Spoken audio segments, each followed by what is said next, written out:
শুটকি মাছের গন্ধ নাকি অনেকে নিতে পারে না, আর যারা খেতে পারে তারা যদি একবার শুটকি মাছের স্বাদ বুঝে যায় তাহলে তাদের শুধু শুটকিময় জীবন হয়ে যায়।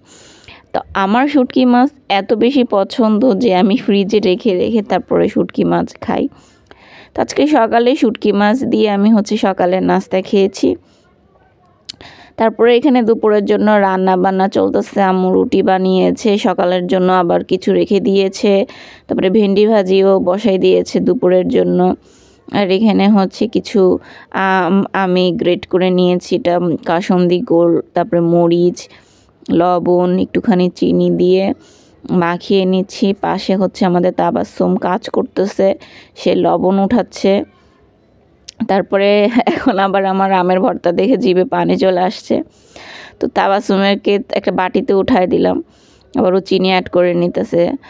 আর আমি আমটা খাইছি আর অন্যান্য সবাইকে দিয়েছি। আর আম ভর্তার এই ঝোলটা কিন্তু বেশি মজা, তাবাসসুমও বুঝে গেছে। এই ঝোল আর কি যেন বলতেছিল আমাকে যে আপু খুব মজা হয়েছে। আর এইখানে সিঙ্গারা বানাবো। সিঙ্গারা বানানোর জন্য আটা গুলিয়ে নিচ্ছে আম্মু। এখানে সিঙ্গারা কিছু ফ্রোজেন করে রেখে দিব, এই জন্য আটাটা গুলিয়ে রাখতেছে। পরে এখানে তাবাসসুমকে খাইয়ে দিচ্ছে। কি যেন দিছে আজকে তরকারি ওকে, ডিম মনে হয়। আর বড়াটা আমাদের বানাইছিল সেই বড়া, আর হ্যাঁ ডিম। আমি যেহেতু খাওয়াই না এই জন্য আমি জানি না, আমি ভিডিও এডিট করার সময়ই দেখলাম। আর ওর তো দুষ্টামি ক্যামেরা দেখলে। আর এটা দুপুরবেলা এখানে করলা ভাজি, তারপরে ইলিশ মাছের তরকারি ছিল, এগুলো দিয়েই খেয়েছি। ইলিশ মাছ ঝোল করছিল, একটু ভুনা টাইপের। আর আমি একটা পিৎজা বানাইছিলাম বাসায়, তো ওই পিৎজার ডো মাখিয়ে রেখেছিলাম।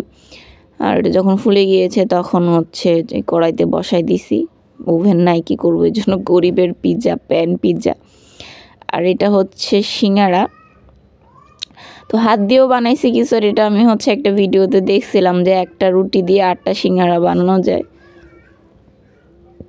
আসলেই যায়, কিন্তু অনেক ছোট ছোট হয়, বা আমার রুটিটা বেলা অনেক ছোট হয়েছে, বাট কিউট কিউট হয়, ছোট ছোট হয় একদম। তো এই যে পিৎজা হয়ে আসছে। আজকের পিৎজার ডোটা একটু মোটা হয়ে গিয়েছে। তো যাই হোক, আমরাই তো খাবো, বাইরের মানুষ তো আর খাবে না। তো যেভাবে হবেই হোক, বাট খেতে কিন্তু খুবই মজা হয়েছিল। আর ডোটা যেহেতু একটু মোটা হয়ে গিয়েছিল তাই একটু ফুলেও গিয়েছিল, বাট খেতে কিন্তু ভালোই মজা হয়েছে। তো তাবাসসুমের জন্যই আসলে মেন পিৎজাটা বানানো, কারণ 2-3 দিন ধরে আমার বলতেছিল আপু একটু পিৎজা বানায় দাও, পিৎজা বানায় দাও, বাট সময় পাচ্ছিলাম না। তো লাস্টে বানাইলাম বাসায় যা ছিল তাই দিয়েই। তো পিৎজা খাওয়ার পরে ওকে পায়েস দিছিলাম, পায়েস খাওয়াচ্ছিলাম। ওর আম্মু দিয়ে গিয়েছে ওকে পায়েস খাওয়ানোর জন্য, তো ওকে পায়েস খাইয়ে দিচ্ছিলাম।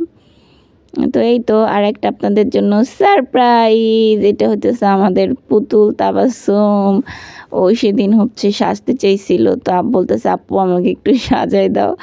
পরে আমার একটা শাড়ি, চুড়ি, সব কিছু এখানে আমার ছোট সাইজের কিছু চুড়ি ছিল, সেটাই ওকে পরাই দিছি। আর সব ওর কানের কিন্তু ছিদ্র করা নাই, বাট আমি একটু সুন্দর ম্যানেজ করে কানের দুলটাও পরিয়ে দিয়েছি ওকে।